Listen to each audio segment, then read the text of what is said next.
Eureka! You found us! Welcome to the Check Out California radio show, your key to California hospitality. Hosted by Rad Gantos, principal of Rad Gantos & Associates, a hospitality and commercial real estate design firm, and Craig Sullivan, Executive Vice President of Park West GC, a hospitality and commercial real estate general contractor. Check Out California is focused on our state's hospitality, travel, and tourism markets, and on the large part they play in California's vibrant and innovative economic diversity and unique quality of life. Now, here are your hosts, Rad Gantos and Craig Sullivan. Good afternoon. This is Craig Sullivan. And I'm Rad Gantos, and this is Check Out California. Before I introduce our first guest, I wanted to thank Stacy Steeman and everybody at Crew OC. Great job on the hospitality-focused luncheon yesterday here in Newport Beach. You had some great speakers, full room. There was standing room only. yeah. I was sad not to be able to make it. I had a conflict, but I heard a lot of good stuff on it, so I'm looking forward to their next meeting. Their next meeting will be good, and you should definitely be there. And if you haven't joined Crew OC, please do, and you will meet Stacy at the Click Conference on March 8th. And with that, let me introduce the man, the legend, the #1 Pittsburgh Steelers fan in the nation, Harry Pflueger from MAXIM Hotel Brokerage. Harry, welcome. Thank you. Harry. Thank you. It was good to be here. And he's a scuba diver. He's a scuba diver. He's So fancy watch, yeah. He's a sailor. He's one of the premier hotel brokers in the United States. He and his partner, Jack Carr, have a boutique firm that really thinks outside the box. Everything from a $1 million deal to $130 million in portfolios. And Harry, why don't you tell the audience a little about MAXIM and your background, The please. website. Yeah, sure. Thanks for having me on. It's good to be here in this illustrious, massive studio. Ooh, It's wonderful. I don't think I've ever heard anybody refer to it. This is great. MAXIM is our company. It's Jack Carr and myself. We've been in the business probably, 25 years or so. We've been in business together about 15 years on our own. We're a little different than a lot of the other brokerage companies. We're a rifle approach, smaller shop. We are based here in Newport Beach. We have an office in Las Vegas. We really focus on all hospitality. We also do gaming, obviously, with an office in Las Vegas. Mm-hmm. We've actually done close to 100 gaming transactions over in Nevada, mostly in Las Vegas, some in Laughlin and elsewhere. Where? But not all hotels with casinos, sometimes just casinos and taverns, and my partner Jack really sort of runs with that. We both work in Las Vegas. I tend to focus outside of Las Vegas. We are licensed individually and corporately in California, Arizona, Nevada, Utah, some other places. We've sold hotels, I think, in 30-something states. Including Alaska recently as well. Yeah. A couple years back. I'd say we differentiate ourselves on probably half of what we do is not actually listed and marketed in the open market. A lot of what we close is sort of quietly just sort of done, plugging deals together. We've been in the business. Yeah, we've been in the business a long time and know a lot of people. And at this point in the cycle, sometimes buyers and sellers just wish to get deals closed without all the without all the circus that sometimes surrounds the marketing process. Right. So not too different from other brokers. I'd say what different. We've closed close to 300 hotel transactions over the years. We probably what differentiates us a little bit is we try to think of ourselves as. I wish all day long we could work on a stabilized Courtyard by Marriott and sell it at a cap rate, but the reality is a lot of what we work on are broken deals or deals that need some creativity or life bled into, breathed into their marketing plan and business strategy. And some examples of that outside the box, for Lehman, for example, we sold the Bristol Bay Lodge in Alaska, Right. number 4 ranked Forbes fishing lodge in the world. Like who's going to work on that? Lone Mountain Ranch in Big Sky, Montana. These are really interesting, unique destination type properties, but certainly not stabilized. And in some cases, some of these types of projects are not making money, maybe not losing a lot, but not making money. So they're not cap rate deals, and they require someone to come in and to just explain the various aspects, because inevitably they're complicated transactions with a lot of moving parts. And you do a lot of research in the local markets for high net worth individuals and trusts and various other families to possibly buy these as well. Yeah. I mean, those types of deals, and there's some other examples in California I could talk about, but those types of deals, they're not going to appeal to Blackstones of the world or REITs. Definitely not REITs. They're looking for fixed yield. They're going to appeal more to a creative management group, maybe backed by a syndicate of investors, or maybe oftentimes a high net worth group or family office type group that takes some pride in it and really is looking for things where they can leverage their abilities and really turn it into a cash cow or a really interesting yielding property, sometimes pride of ownership. But in Alaska, an example of what we might do differently than some of our competitors, we'll go up and, on Alaska, for example, we researched everything we could think of, people that sat on foundations and boards of charitable giving organizations, and just any way we could think of Casinos, to tap into. Yeah, we thought of maybe a casino a group would like to own it as a destination for some of their whale type gamblers and fly them up there. It's such a unique aspect to the property. So anyway, we just did a lot of primary research trying to think outside the box, understanding that maybe it wasn't going to be a group that owned another hotel or even in the hotel business that would buy a property like that. Right. So, it's just sort of thinking outside the box. Seems to be a lot of what we do. Again, not to rule out anyone that might be listening that has a stabilized courtyard, please call me. I'd love to do those kind of deals all day long, but that's not. Please call Harry. He can take care of you on that. So. But closer to home, Two Bunch Palms Resort out in Desert Hot Springs. There's a really interesting property that we got involved in. Has a little bit of a storied background. It goes back to the 20s. That's a recent transaction, isn't it? Yeah. It was a deal that it was very interesting because this was really the first wellness spa resort in North America. Believe it or not. I know the lady that was involved. Rihanna was involved in that. Yeah, she was in the spa. Yeah, she ran the whole spa element and the marketing. And in fact, it was owned by a collection of Hollywood producers and entertainment industry folks that had purchased it during the downturn. They got it off the lender. Really did the right thing for the property, put a bunch of money in it, and they brought in they brought in a partner that had previously been with Canyon Ranch, and and they executed a strategy, and they got it to a certain point, and they said, listen, we're maybe not going to be the long-term owners here, but what we did well. And that was an example where we had to come in. It was a complicated property, 270 acres. The resort itself sat on 70 of the 270 acres, and it wasn't necessarily making money, wasn't losing a lot, but it needed someone to come in and breathe the right life into the business plan and expand it properly. And there were some strategies that we recommended and ran with to try to reach out to the right types of groups. Eventually, we did sell the property to. It's in very good hands now, and the property's wonderful, and it's one of my favorite places to go. How long ago did you close the escrow on that, Harry?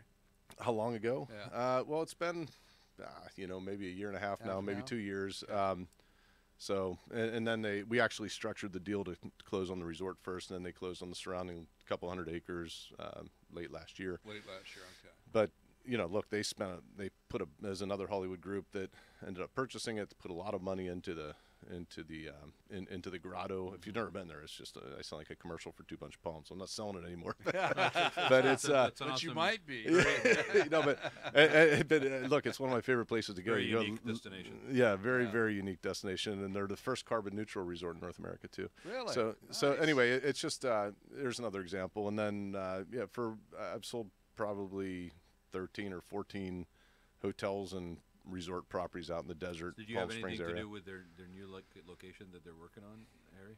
Which For that same group? Oh no, they're. I'm not giving it it's away, but yeah. No, I know what you're talking about. I've had discussions with them about it, but yeah, they were able to acquire property, and they're in the process of doing something really interesting with another desert type location. But yeah, no, I wasn't involved in that. But I'm working on another project out in Palm Springs. For anyone that might be interested in hearing about it, you can always contact me offline. But it's the V Palm Springs, which again, another example of a boutique repurposed motel type building into really a excellent, certainly top of class boutique independent property in the Palm Springs market. That market is a very interesting market. I think people really misunderstand. They have various perceptions. Yes, it is a seasonal market, but there's several examples of properties there, believe it or not, that run in the mid 70 to higher occupancy range annually with a good rate. I ran the comp set out there of all the interesting boutique hotels, ran 62% at $244 annually, which is pretty interesting. Yeah, it's a good rate.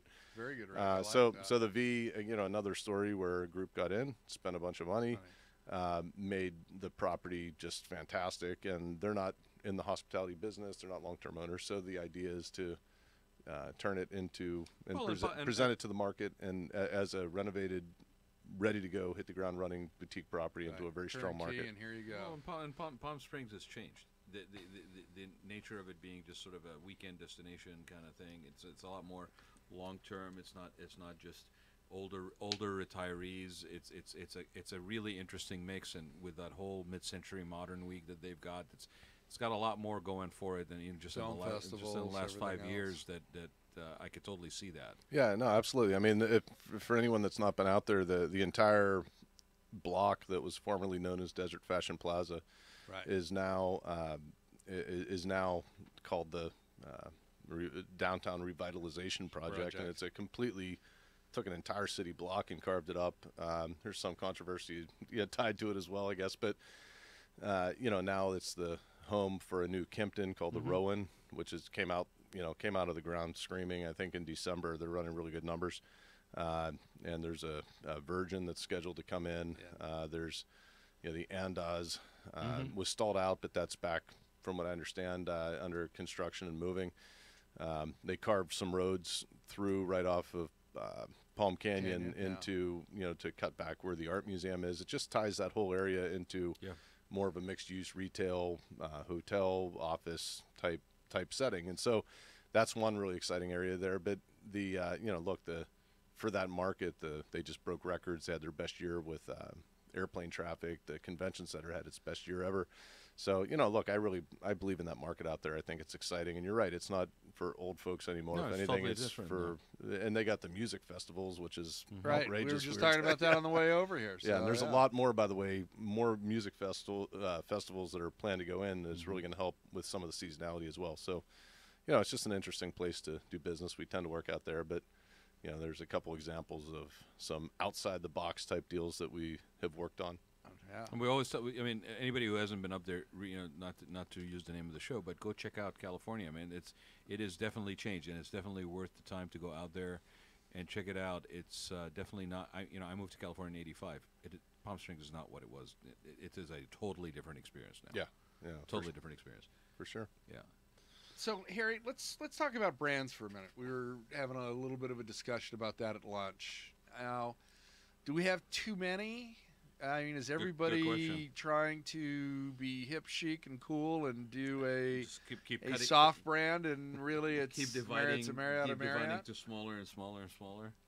I don't know the answer. I don't know the answer to that question. I think the definition of what a brand actually is might change. I think back to some of the conferences I've been to where they sit and say, for example, I remember when Ian Schrager was a keynote and he sat and pounded on the table and said, these darn brands. He may not have used those words. We're the anti-brand. More flowery language. Yeah, we're the anti-brand. We're not. And I sat and thought to myself, you're the biggest example of what a brand is. Yeah. Everyone knows what a Schrager property is. At the time, they were the hottest. Sort of the they were cutting edge boutique stuff. And Morgan's is still obviously credible boutiques, but I think it's just sort of like how you categorize your property.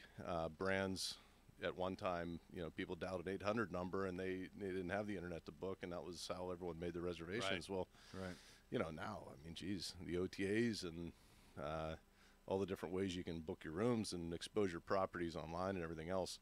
The loyalty programs obviously help and are a big part of it, but I just think there's so much proliferation these days. I mean, the brands are so powerful, and frankly, I think the brands have done a pretty good job of figuring out how to stay relevant as They've capitalized real well on that. Yeah, I think they have as well. So yeah, but there is this trend of everyone trying to figure out. I mean, maybe we need to start the Maxim Hotel Brokerage Boutique Collection or something.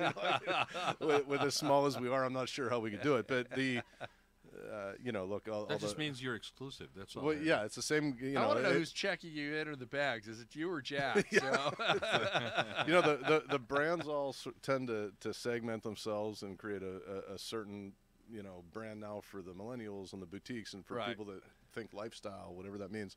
And the management groups now, many of them, to stay relevant and competitive, will slice off a portion of their company and say this group focuses on the boutique and lifestyle stuff. Yeah. And then it'll go through the cycle, and then in 5 years, everyone will say, well, we decided that that's we'd be more efficient if we all operated under the same umbrella. Right. So then it just remerges. I'll share with you guys something I came across last week, which was very interesting. I was introduced to a company that actually is an advertising agency, powerhouse, that then has now acquired architectural and design services to exactly do that. But it's not from the build-out side of the industry that these added services for branding is. It's the exact opposite. It's the branding that's driving everything. The thing. And I can appreciate that, but I think the interesting thing, too, is, like in your case, Ari, when you're talking about these properties, they're unique properties. They're different. It's not a one-size-fits-all. You got to deal with them differently. You got to really basically be looking at that local nuances that differentiate them, and how to position it. When it gets to beyond a certain scale, a certain size, I think the economies of scale kick in, and it becomes really hard for those people that are staying true to brand to actually stay the course. I think what ends up happening is decisions start to be made based on different priorities. And that's when there's that risk. That's where somebody actually stands up and says, I understand that we would be better this way, but it steps us away. We're diluting our own brand. Right. And I think that's the danger with this industry, is that when you try to apply that model to a larger scale, it might not be the right solution. And we see it. We all see it happen, I think. It's really a question of how do you decommoditize what you have. If you own a hotel in a market where there's 10 properties and you're going to pick a conventional brand, the idea is how do you change the dynamic so you might be able to do 10 or 20% better. That's where these lifestyle things. But as they happen more and more and more, that becomes commoditized too. It just ultimately comes back to service and how are you going to serve your guests better. Well, exactly. Create a memorable experience. Not losing the hospitality part. Well, of and the sustaining business, that position. I mean, it's a snapshot in time is one thing, but to actually sustain that position over a period of time and to stay relevant, like you were saying, that's where the rubber meets the road, I think. That's right. Well, we're going to go to a commercial, and when we come back, we're going to ask Harry how Maxim Hotel Brokerage got their name. And I got to tell you, it really is not the magazine. So thank you very much. I thought we were going to get free copies just a minute. Nah, there's nothing free.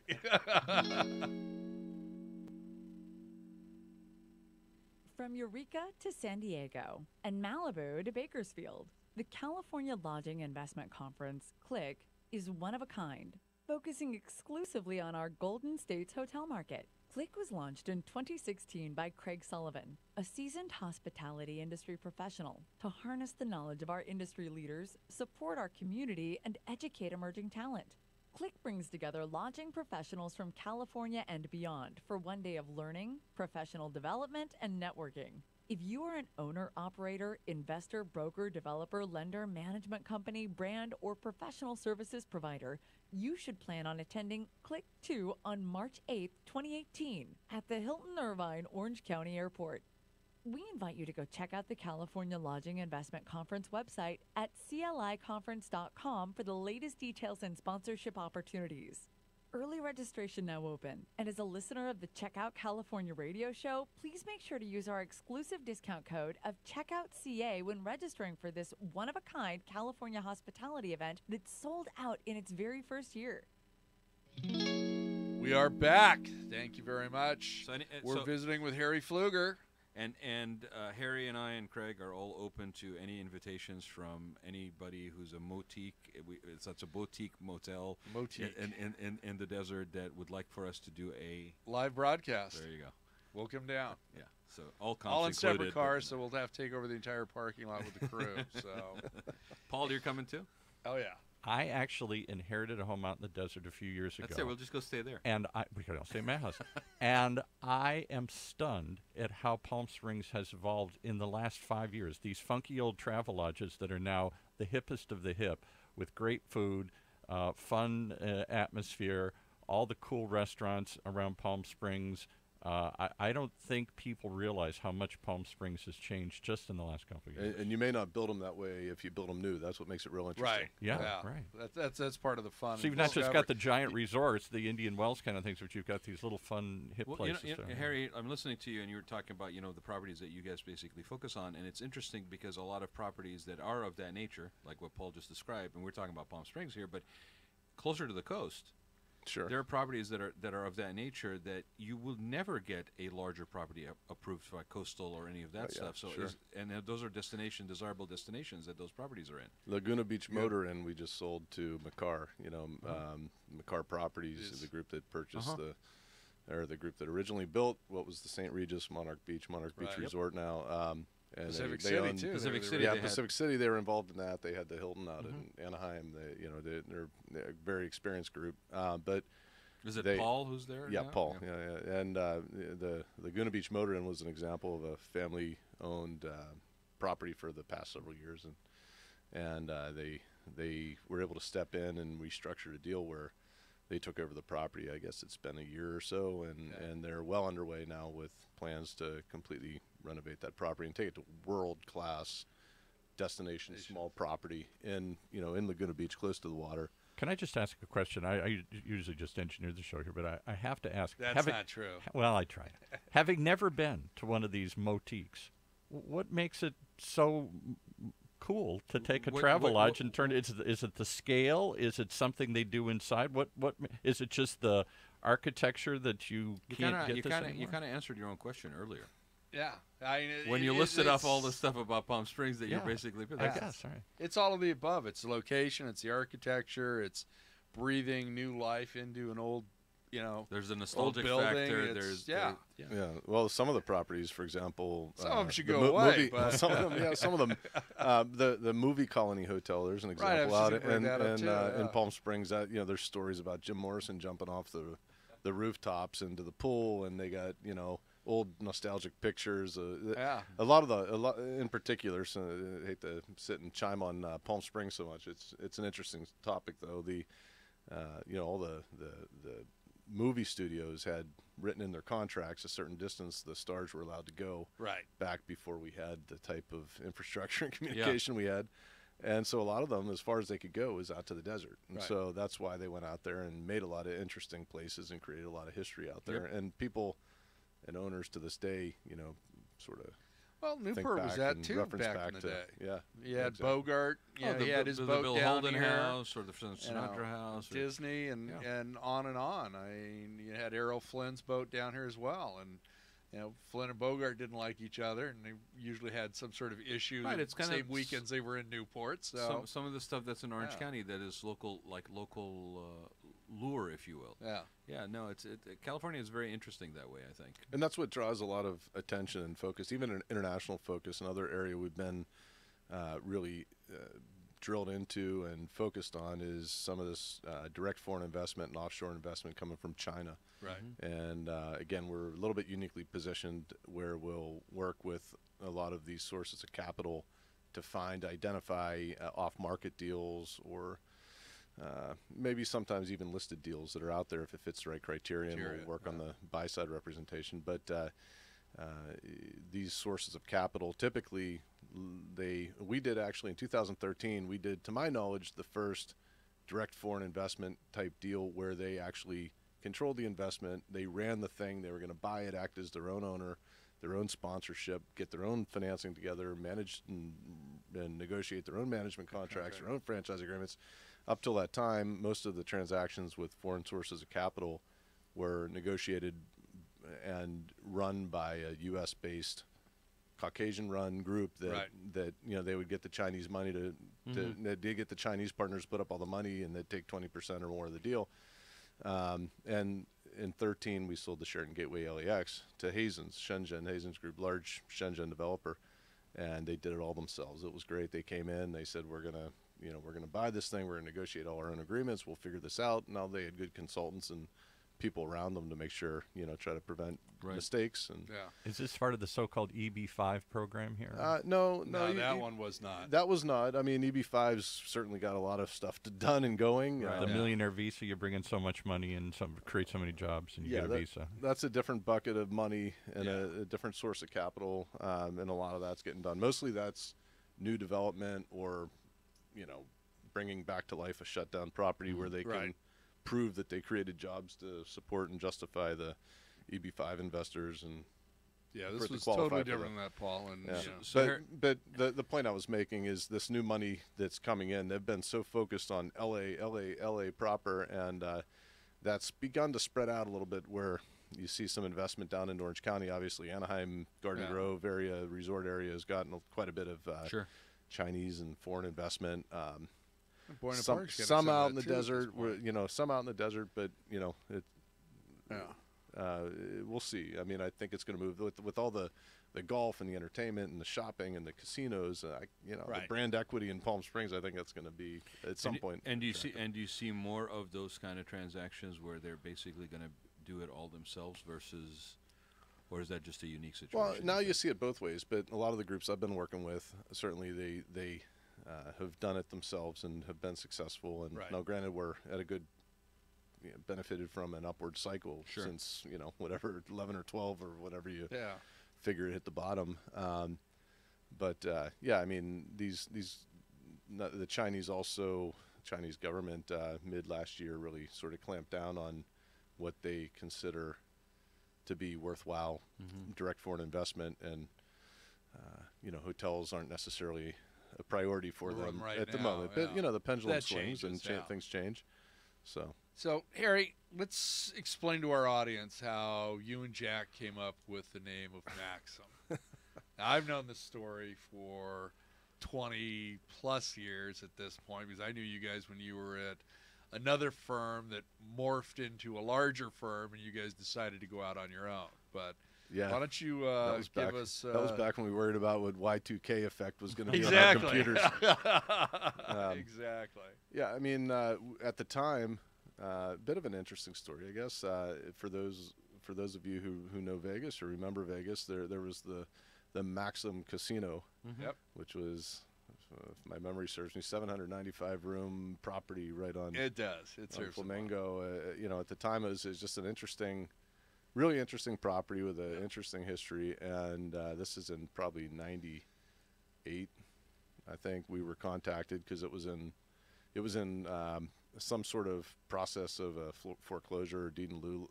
Lennar was the lender, and I think they expected to be paid off. And all of a sudden, they got the old jingle mail, which is here's the keys and it's yours. And well, that created a real problem because with gaming restrictions over there, you have to have licensed gaming operators, and they had to negotiate a specific type of bucket lease, they called it, where they could own it but not really own it and be licensed, everything else. So anyway, make a long story short, we got involved in that. We sold the Maxim, I think, 4 times. It closed twice. Yeah. For that property, it was going to be a Schreger property at one point. It was going to become a W at one point. There were so many different ideas. I met Jack, and I had a chance to meet Gene Simmons from Kiss in the lobby. There you go. Just saw the picture from that the other day. It was interesting. Or Guccione from Penthouse Magazine. He was there. He wanted to make I mean, we saw so many different ideas and creative concepts there. Ultimately, it became a Westin. Westin Casa Arena Casino, and it still went through a couple cycles there. But that's how it remains today. But because at the time we were so caught up in those transactions, and it was the MAXIM, and of course Jack's son's name Max, so that was the name we chose for the company. So. Yeah. So That's pretty cool. that's how we met. I was working for L&R subsidiary at the time, so it was we became friends and started doing business together, and off and running from there.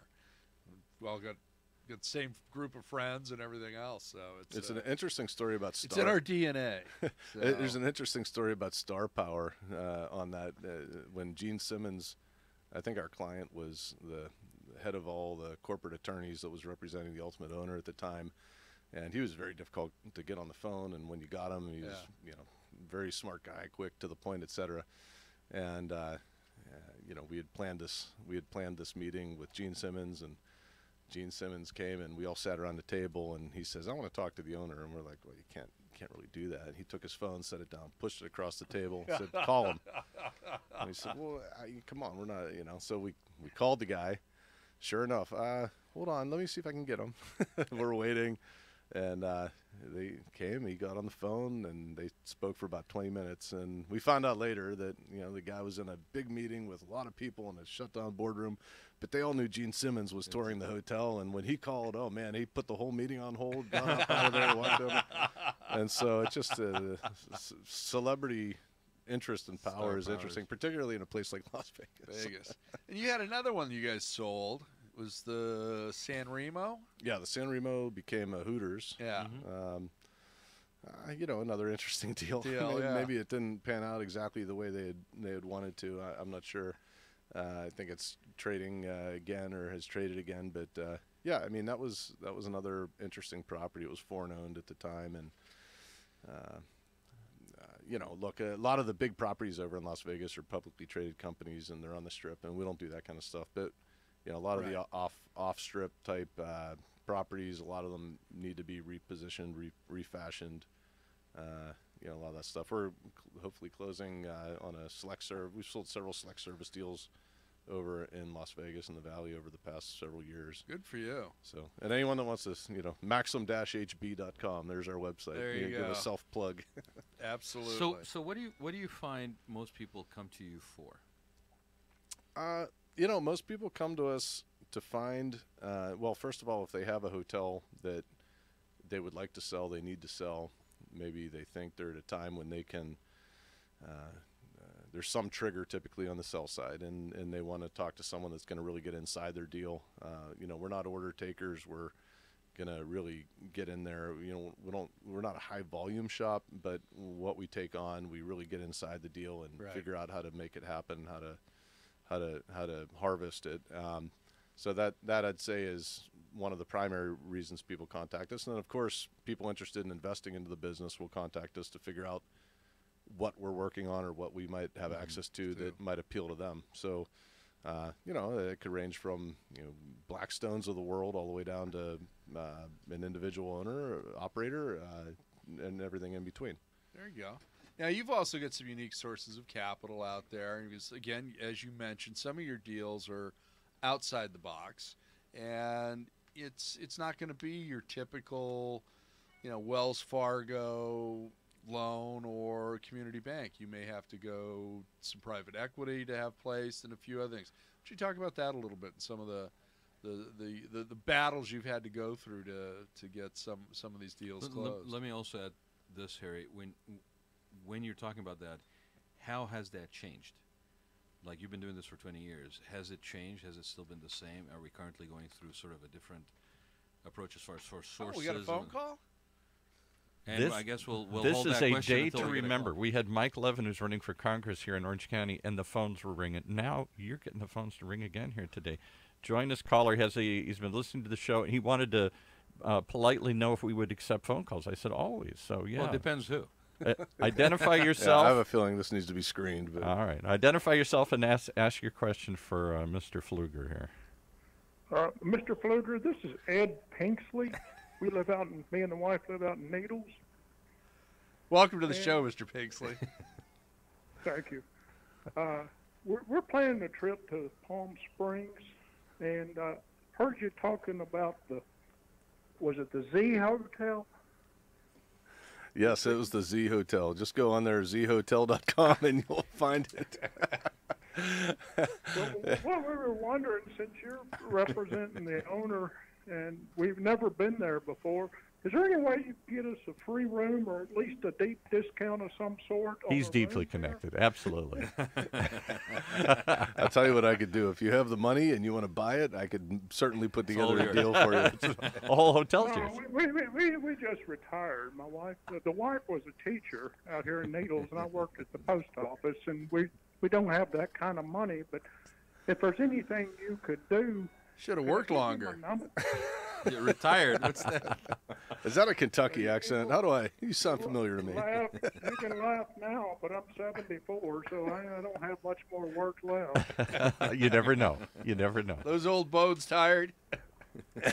So, is it safe to say I'm barking up the wrong tree, if you will, or? I think it's safe to say. Yeah. You don't give friends and family discounts? Is that it? Is that the I think that's a partner discount. Partner discount. Yeah, sounds like it. Yeah. I feel like I'm being spooked here. So How are you, Jack? I hope I didn't bother you all.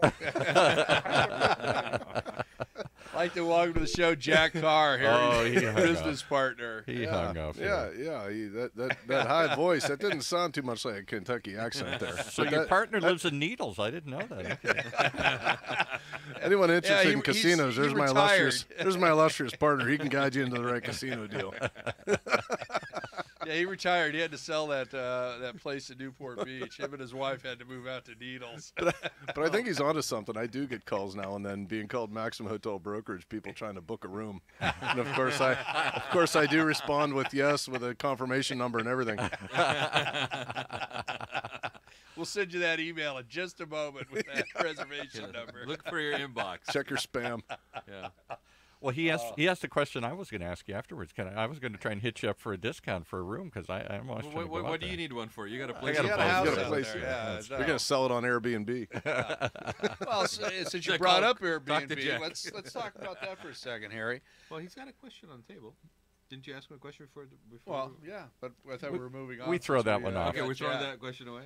No, go ahead and use that one. Well, but about the sources of funding. Funding, right?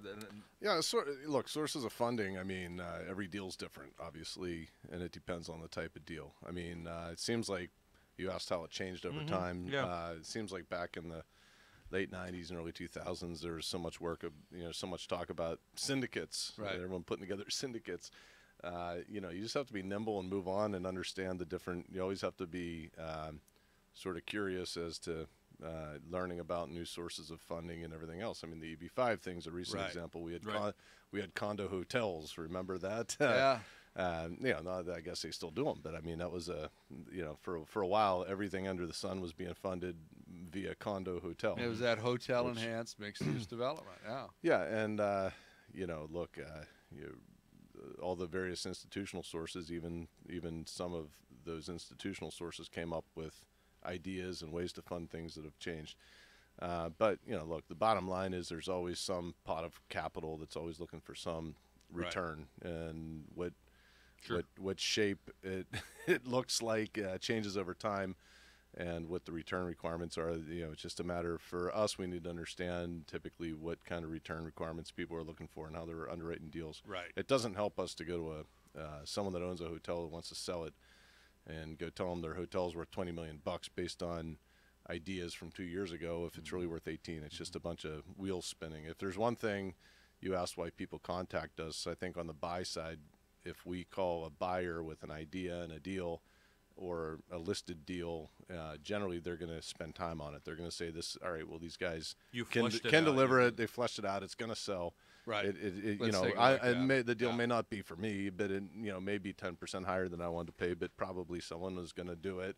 Or maybe this deal's perfect for me, and that's what I've been looking for the last 5 years, and I'm all over it. But one way or another, we're not bringing stuff to the market or having conversations with potential buyers on something that is outrageous. If it's worth $20 million, we're saying, hey, we want 30. It just doesn't. It's a big Well, waste and of time. And I would think, Harry, that given the nature of the project, if you're coming in or the properties, I should say, when you're coming into that from the seller and you're strategizing for the sale, you're also looking at potential, and you're looking at all this stuff, and you're bringing that information to that buyer. Right.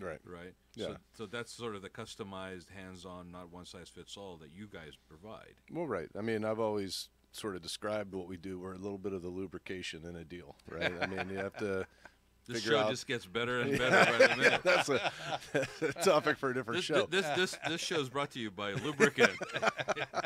No, but I mean, sometimes think we're the clutch. There's two gears circling, and we're the instrument that brings the two parts together, and you figure out the various agendas. You know, and the how more they he string tries to together. explain this imagery, the worse it gets. Yeah, I'm not Yeah, sure of I can course. explain my way out of this the one. gears and We'll lubricants. just move on. We'll just move on. You know, I think it all started with the caller, man. You know, the show just went down from there. You said we were gonna leave that question behind anyway. What was it? Yeah, and you had another question. Yeah, Craig. let's talk about Airbnb. We were having a little Or bit of a disruptors conversation in the about market, that. yeah. Disruptor. I mean, I'm of the opinion, dependent on the market where you're at. You know, their state of Hawaii, for instance, I feel it's not a disruptor. You've had a shared economy there for decades. My place over there is classified as a hotel condo. So I pay more in taxes. I pay transit occupancy tax as well, more for insurance, everything else, licensing. And the local policies all and that. infrastructure actually support that. Yeah, versus and other it was places built that that are way. shying away It from was it. built Yeah. that way. Now, I've owned my place for 25 plus years at this point. 26, 4 more years on that mortgage, and it's mine. I'm loving it. Okay. And again, it was built and classified tax use-wise as a hotel condo. I've never once used Airbnb. I've never once used VRBO. I don't need to. I've got a front desk. I've got a management team that takes care of everything. So I'm good. And Harry, the point that, when we were talking earlier, I said, okay, let's look at San Francisco, where you can build a new hotel at a minimum of $1 million a key. Mm-hmm. You've got a rate that's been well over $500 for a number of years now. Everybody's running 85 to 90% occupancy. What's the effect of Airbnb in a market like that? I mean, yeah, we had a lot of condos and apartments coming online, and maybe part of that business plan is that they are Does going it to really have an Airbnb effect? part Is of it that. just another alternative option? Yeah. Well, look, I have my own personal thoughts on it. We don't really deal that much in the Airbnb realm. I think we just recently the guy from Needles who called in, he and I recently talked about how do you reach these, as we try to creatively think of sort of a natural farming ground for hotel investors might be an Airbnb owner that owns, bought a bunch of mortgages and now owns a handful of homes from the downturn, and they So do the Airbnb and whatever. is Now the it's sort of entry like drug? it could be, it's just an idea. But hey, if you own, there was a guy we've used VRBO, and one of the guys we rented from said, I got 30 units that I manage. Well, hey, you know what? You're a hotel investor, basically. Pretty much. So why don't you pretty come buy a much. hotel? It's a hell of a lot easier, and you can Then 30 units. Interesting. Yeah, I think. Look, from my own personal opinion, we've used it, and we've talked about it. The guy from Needles that called in earlier. I was going to say, Paul, can you get that guy from Needles back on the phone? You get that guy back on. I think want he's, him- we think want he's him to under the Airbnb giant some of thermometer this. out there, and he's fixing the thermometer. Is the area code of Needles 702 by chance? The guy Here, from. let's give that number to the audience. Anyone want to reach someone in Needles? Here's a number. So we had just been talking about, there's some drawbacks to use, and I've used it, and everyone's used it, but I think ultimately it's a separate market. I mean, there's security issues, Right. there's Fire, life, safety. Yeah, there's fire life Absolutely. safety issues, there's access issues, there's noise issues, there's cleanliness Trash, issues, security issues with the cameras in the rooms watching whatever. Liability issues as soon as the smart attorney goes there.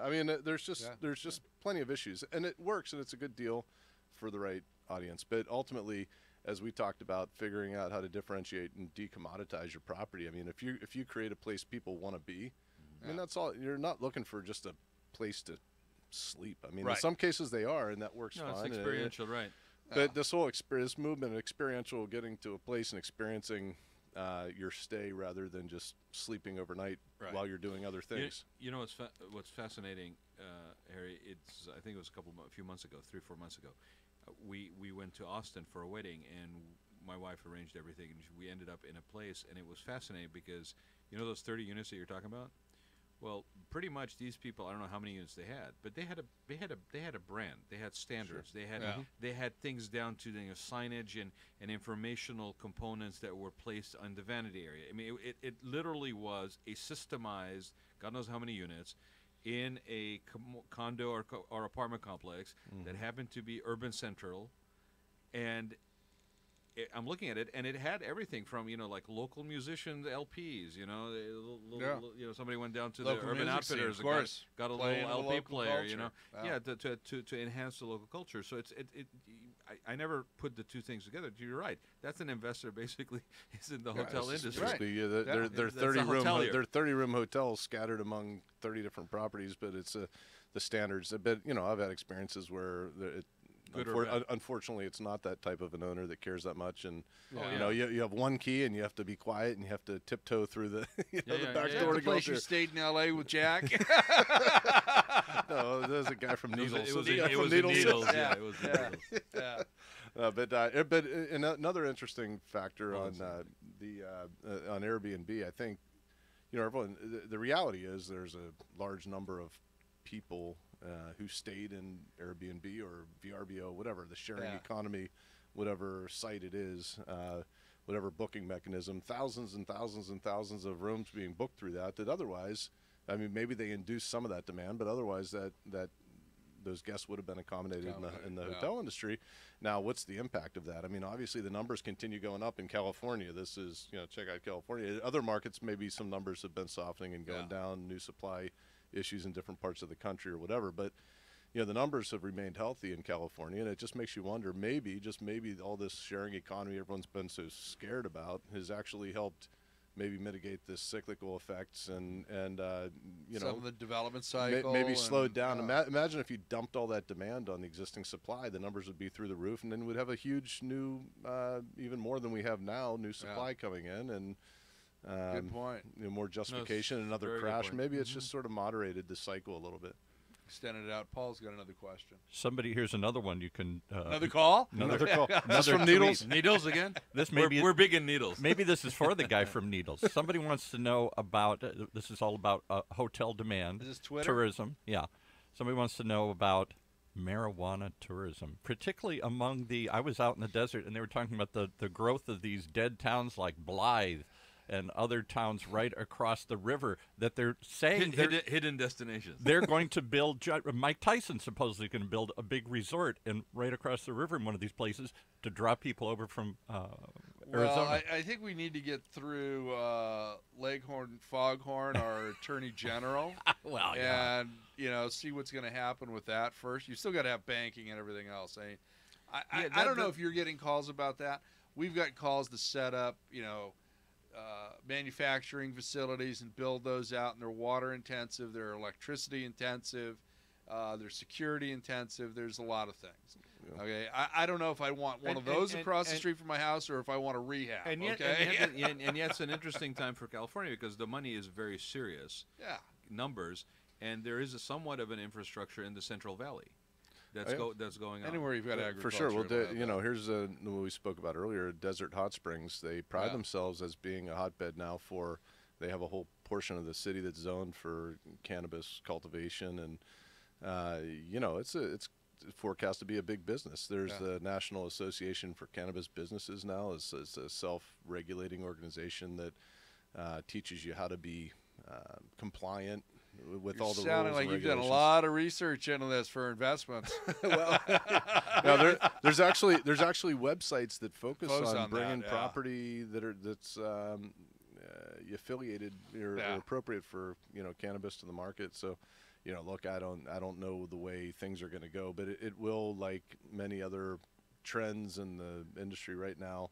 Look at Uber, for example, and self-driving cars. Think of the profound impact that's going to have on commercial real estate in the future. Self-driving semis. I mean, loss of jobs. I mean, it's fascinating. The thing with cannabis, Okay, I mean, obviously there's that problem with the money, Right. right, and the transfers of funds and, Right. and proper banking and all this stuff. And but I think it's one of those things where over time it's just going to get We're gonna resolved go long, because Paul. at the end of the day, you know, we just threw out the word experiential, right? I mean, that's experiential right there for you. Whether it's a spa, Absolutely. whether it's a dispensary, whether it's Where's my car? Here's my oh gosh, did you So the really? self-driving Did you cars just- coming. That's Exactly. hilarious. Well, you know, it's funny. Okay, we've got drones, we've got self-driving cars, we've got self-driving Yes, you trucks. got plenty all of of time it. to So, cultivate and This and the experience. same argument we're having over coal miners. Okay, it was automation. It wasn't the EPA that got rid of a lot of those jobs. Okay, your airline Paul, he's pilots weaponizing the are now nothing more than bus drivers. Okay, you're going to have a 21-year-old kid sitting in a trailer somewhere with a joystick controlling that Boeing whatever it is takeoff, but the airlines are going to keep one person, and they're just going to sit there and watch everything in case something goes wrong. A human can grab it. You're going to have the same thing with long-haul trucking. You're going to have the same thing. Yeah, we're You know, going to it's all gonna get atomized, we're going to and reinvest what are we gonna millions do with of all dollars. these people? No, we're going to reinvest millions of We're all dollars going to be growing marijuana into industries. or opening hotels. Into industries, and basically, it's a lot of it is automation. But I'll tell you, it's an interesting thing that this is not the first time we've been here. Okay, No, it's as not, a, Mr. as a Ford. human race or even as a country. This paradigm shift that happens, okay, happens every time there's some sort of an industrial Yeah. shift, right? Absolutely. Be it manufacturing to service industry, whatever. The interesting thing about this is also it usually provides an opportunity for expansion into something else, whether it is alternative energy, entrepreneurial, you know, lifestyle kind of things. I mean, you could almost argue that the boutique component for the hotels came out of that. That, you know, this motique thing that we're talking about coming out of that sort of very localized destination Right. tourism comes out of that, you know. And it's funny because the initial reaction of human beings is resistance to change. And then kicking and screaming, we get put into it. But those who are the early adapters, those are that basically are looking for ways to do it. The problem, I think, right now is that we don't have clarity of leadership that understands that there needs to be provision for infrastructure to allow that to happen. And that we're basically not looking at the long-term re-education or retraining. Well, of yeah, the- I agree That's with where that. the I agree problem, with I that, think, yeah. is. And hopefully we'll resolve that because Yeah. without that, we're going to have more and more compound people out of jobs, people feeling desperate, right? Yeah. Absolutely. You brought it up. Somebody wants to know about robot hotels. Well, Are we going to have well, Roombas cleaning all the rooms, and we're going to have? Well, we did. I got your Roomba. Yeah, at home, my name is Roomba. I did see at the Alice conference recently, big investment conference, Right. the robots kind of cruising around, the Around, concierge yeah. robots. I understand the Sheraton St. Gabriel, which is opening up here very shortly. This month, actually, they're doing their grand opening. That's right. The Hazens, the Yeah. Chinese I group, just- built it. They have the robot Yeah. mechanized I things. wonder if you approach one of those and you said, these are not the droids that you're looking for, what would happen? Probably not. Does not compute. It'll blink at you or something. That's highly irregular, Hal. Did I just mix two movies? Yeah, together? you Yeah, I did. You did. did. You did. So, well, it's funny.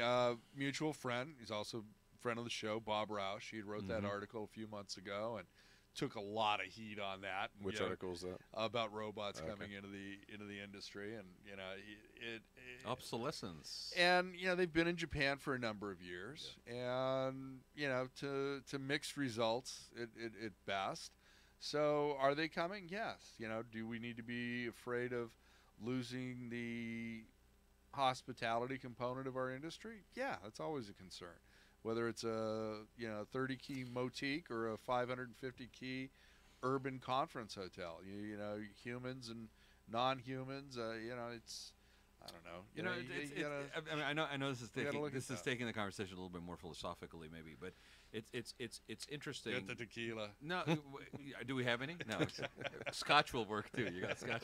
Okay, but it's 5 o'clock somewhere, right? I see a bottle of Glenlivet over there. Okay, but no. Speaking of Glenn, let's call Glenn. Let's call Glenn it no, Housman. no. The Messiah of hospitality. The interesting thing is we tend to glorify. Glenn. I think we tend to glorify work, right? I mean, it's like everything is work. It's glorification of work versus glorification of maybe growth, awareness, stuff like that. So every time we have these conversations, we're talking about paradigm shift from what we know, What we Right. have basically expanded so many hours into our life. This is how we define ourselves. And then we're challenged by something like this, like, oh my God, robots are coming in. Oh, that goes the job. Yes, but the alternative side of that same coin is it just freed up a whole bunch of people to actually expand into something else. Right? So I think To a like degree, everything, yeah. so everything else, there's a place for something. Yeah, I mean, that's ultimately there are certain elements of technology that make what we naturally do as humans more efficient, like the Right. check-in process, or maybe it improves on the efficiency Wi-Fi. and more money drops to the bottom line. But you can't forget about that capital investment up front for the robots, right? You can't buy people, but you got to buy robots. And you can abandon certain things. Like anybody out there still using a fax machine? Oh, right. Right? Yeah. Is there anybody majority of people that don't have touch screens? And what is a mouse exactly for a younger generation? Yeah, right? right. Just right. don't reach in your coat pocket and pull out a beeper, okay? I actually Or a saved mouse. my AirTouch one with the red button, right? No, but the technology of being able to actually book your in a lot of these boutiques, some people come and they come back over and over and they want a specific room. Room, right. So the idea that you can actually log in and book your room, the room Yeah. you like to stay in, not just leave it at the whim of who's Yeah. working the desk. So some of those things, I think. But ultimately, look, we're in the hospitality business. I think that takes, at least for the foreseeable future, a person that people, when they have an issue, they don't want to be dealing with a robot. They want to be dealing with a person, in my yeah. opinion.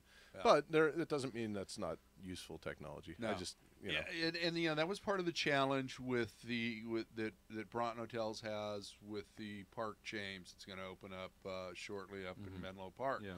It was okay. You're down the street from Stanford. You're in the middle of tech heaven. Where do you Where do you draw the line? on Where do you technology have, in Silicon lack Valley? of a better term, a quiet zone in the middle of Silicon Valley? And you can have one of the guest services people check you in with an iPad and your telephone, or you can go to the kiosk or go to a pod and do that and take care of it, and they'll have another like iPad device in the room where you can make all your selections for meals and everything else. Here's sort of an ironic story, right? I mean, where you're combating against technology, you're combating against connectiveness, right? And anybody who's listening who's got kids around, it's like nobody sits around the table. Everybody's looking at their little iPads or their phones or whatever, right? And you wanting to have some family time, and you're basically, the scourge of technology that has, the pox on my house and on my neighbors, and nobody's basically interacting with one another. And then somebody comes up with a pepper grinder that basically sends a pulse that basically terminates like any Wi-Fi signal. So people You saw that commercial, right? So here's here's the funny irony, right? We're combating technology with technology. Yeah. For sure. I mean, look, I almost think and it creates opportunities. Right. Look, these wellness resorts, they don't sit and hand you electronic gadgets for your wellness when you check in. The idea is to leave that stuff behind and check in and actually get more into human interaction and the programming, Paying and for quiet, things as like he that. likes I mean, to look, say. one of my favorite places out in the desert, Karakia, there's no phone, there's no TV, there's no. The idea is you go there, you don't have that stuff. Right. The number, If they had a way to discourage the Wi-Fi and scramble it, they probably would, and people love that. well, Paul laughs at me every time I bring this up. It's But needles. The number one thing that is interestingly a growth element in treatments in spas, which we do a lot of spas and wellness centers in my 9 to 5, on the interior side, but is silence. Yeah. I mean, just think about that for a second. You're walking into a place and you're paying top dollar because your life is so connected and so hectic and so noisy that you're going to go in and pay for silence. I Absolutely. think we got another call. We got to make a rad silent. Can we have Wait, is this Needles again? We have This sounds like a real caller here. So Okay. let's welcome to the show and identify yourself and your question for Mr. Pflueger. Yes, this is Jeff, and I was actually just calling to ask him his thoughts on as rates continue to go up, when does he think the market may slow down or turn around? Any opinions on that, Harry? Is this what markets are you talking about? Maybe Pittsburgh, for example. More on the East Coast. East Coast, okay, Mr. Jeff. Look, as rates go up, trees don't grow to the sky. I think eventually the rates will tend to tend to plateau out, and I think your occupancy is going to continue to grow. It can only grow so far, and the rates will continue to grow. And then you'll have new supply come in to probably moderate some of that growth. And crush your rate. Yeah, you'll have a bunch of guys that look. There's nothing secret anymore. So as soon as you start doing well, you got groups like Smith Travel and a lot of the different groups that basically, there's no secrets to how hotels are performing these days. So the minute you start doing that well, you're going to have plenty. You can count on people coming and building around you. What does that do to the pro formas, though, and the business plans is dependent on those high rates, like you're talking about San Francisco and stuff? Well, that San Francisco is so unique. You're existing on a peninsula. It's like Manhattan. I mean, even though Manhattan's got such a huge addition to supply, that's affected their performance. But San Francisco is such a limited geographical landscape. There's only so much you can do, and there's only so much infill. It's just not feasible to take something, a successful office building, and convert it to a hotel. It just doesn't make any sense in a market like that. Jeff, do you have another question for Harry? No, that was it. I appreciate it, and thanks for your insights, and thanks for a good show. Hey, Okay. thanks for calling in. Thanks for calling in. All right, last question for everybody here as we wrap up. What your guests have? You had some other people in here before. What's hot and what's not? We're talking about either trends, types of hotels, or areas in California. We never talk about that. Is there any area in California that's not hot? Or that has, I'll flip it. Okay. Or that has potential that is still under. Because you talk about the growth in California, it's exploding. Everywhere is up. It's wonderful. Is there any place that is untapped? Imperial County. I think is not hot. Okay. Salton Sea. There are Salton Sea. Yeah, there's 4 motels there, and most people know where farms, the Salton Sea is. But you're laughing at my question earlier. I read an article in No, we just laugh at your questions all the time. Well, you just laugh at me, I think. We're laughing at you, Paul. I'll be honest. Okay. Darn, he found the way us I out dress. finally. We love you, but we're laughing at at you. No, you got long pants on today. I'm happy. I'm okay? dressed up. Out in the desert, I didn't even notice Desert Sun talks about how people are literally going to build pot-growing places in cities like Blythe that have been obliterated, like Imperial County. There's nothing there. You have there. a fixation with Blythe. Well, so are there areas that are going to Imperial County, Blythe? Downtown Blythe Radio, y'all. Yeah. That might suddenly, because of something we never saw, marijuana tourism, suddenly be hotspots, or pick any place. Wait, hold on. I'm sorry. You guys won't let me Look, ask. I've spent 3 years with Paul in this room. Yes, okay. Not a complete. I've actually had some We've intervention. moved in together. Well, yeah. It's like the guy from Needles and you. But we've moved in together. But you have shared with me. They're partners. No, wait a minute. This is a serious question. This hasn't been a serious question on the show in the whole duration we've had this show. But you're not going to bring up my past. I am bringing up your past. He knows exactly where I'm going. Okay. Oh my God. He knows exactly where I'm going. Right. So here you are. Okay. Yes. You find yourself a couple of years ago. You're in a situation you got to reinvent yourself. So you get this room. You set up a radio station. Yes. Spend the last $10,000. Are we approaching a new paradigm of the similar situation in the life of Paul's life journey? Right, where Paul, the person who did a radio show as a reinventing Encore career, which echoed what he did when he was in college, when he ran a radio station. The same time when he was in college and had hash bashes at the University of Michigan, right? And now you're looking at Blythe and cannabis tourism and the potential of actually reinventing yourself again. Is that what's causing this question? I just want to know if I should put my money into a hotel. So you're asking for Blythe. free consultancy is what you're really asking for. What you should do is rent out the rest of this floor, and then you can do hydroponics and grow your plants here and still do the radio show. That could do too. It's Orange County. So let's go back to the serious question. Any place in California that's overlooked that has growth potential, or any place that is just growth potentially? Yeah. Growth. How about too much impact? What about downtown LA? Downtown LA is an interesting case. There's just they're inventing. There's obviously a market there that they're appealing to, but they're also inventing a market at the same time. So it's growing. How it's going to grow? Over the next I'm bullish, years, but it's speculation. Right. And no one seems really slow to jump in. People love the brand equity down there. The foreign investors, obviously, Oceanwide's doing the major development. Right. Hazen's has the big W and condo redevelopment, and then Greenland did the large metropolis project. Indigo just went with on the Indigo, market 280 2 weeks million ago. bucks. Yeah, $280 Yeah, million big number, for an yeah. Indigo. So it's a beautiful hotel. yeah. The whole South Park area down there has so much new investment coming in and a lot of boutique stuff. But we've had those swings, right? We've had these kind of swings and focuses on certain areas before. Yeah. And the question always ends up being sustainability. Sure. Like, how long can you hold that as Right. an interest for people? Well, Right. what's hot and what's not. I mean, certainly what's hot. Anything coastal, Yeah. flies. I mean, there's Yeah, it's- 100. We sold the Laguna only so Briseis deal in Laguna Beach for a large financial servicer, and On a ground lease?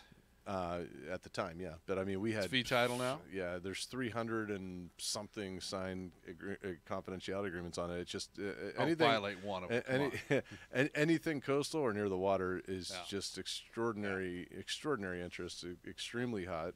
Look, I'd have to say the Anaheim resort areas, with Garden Grove, that is, look, if you define what's hot by what's attracting investment, you got Right. a lot of new development coming Still in, a lot of potential better there. hotels there. Yeah. Disney investing a lot of money. That's a hot area in Southern California. Frankly, a lot of the stuff we talked about previously out in the desert, Palm Springs, besides being hot temperature-wise, at times, it's got really good positive trends and a lot going on out there. Lancaster, not so much. But you're not even going to Lancaster. But it fascinates me, Harry, that places, for example, like Arrowhead, Big Bear, they just can't seem to catch. I don't know if they ever will. Beyond what, And what it's they're always at right historically now. been that way. So it's Yeah. interesting, right? Because there's Yeah. winter playground basically. But there's some Local. stability up there. They are, the interesting thing is all the markets in the Southwest, they all try to tout, hey, you're proximate to the 20 million people in Southern California affluent market, and you come in about. I'm like, here's Arrowhead and Big Bear sitting in the heart of it with a 2-hour drive Yeah. from that 20 million person market. I mean, I actually liked some of the fundamentals up in those mountain towns. Access is a little funky, obviously, but that Yeah. is some of the destination charm to it. Going up, it's proximate. When people don't want to get on airplanes, we have crisis. People want staycations. I mean, there's a lot you of could merit. be You can build a snowboarding and have case. your feet in the sand in 2 hours. Yeah, it's amazing. I mean, you can build a case take either the way. sand. There's just so many interesting places in Southern California you can drive to and have, Diversity, from Sacramento to San Diego. Yeah. I mean, you've got beautiful markets in between. Yeah, even up to Eureka. Okay, it's Redding and various Well, areas. Central Coast is totally Central Coast is different from beautiful. Santa Barbara, Yeah. even. I'll make that drive, anytime. I love it. It's great up there. What So. about the Sierras and stuff? You go further up, and that's never real. The mammoths and all that kind of stuff and everything. I mean, that doesn't seem to have much growth up there. I'm not the one to ask because, first of all, I hate snow. Okay, I do not do cold. If it gets below 70 degrees, I'm You're breaking cold. out a freaking parka. Okay, I'm Hawaii. I'm the ocean. I'm sand. So don't ask me. Don't about ask cold. you. I mean, Tahoe's interesting right now.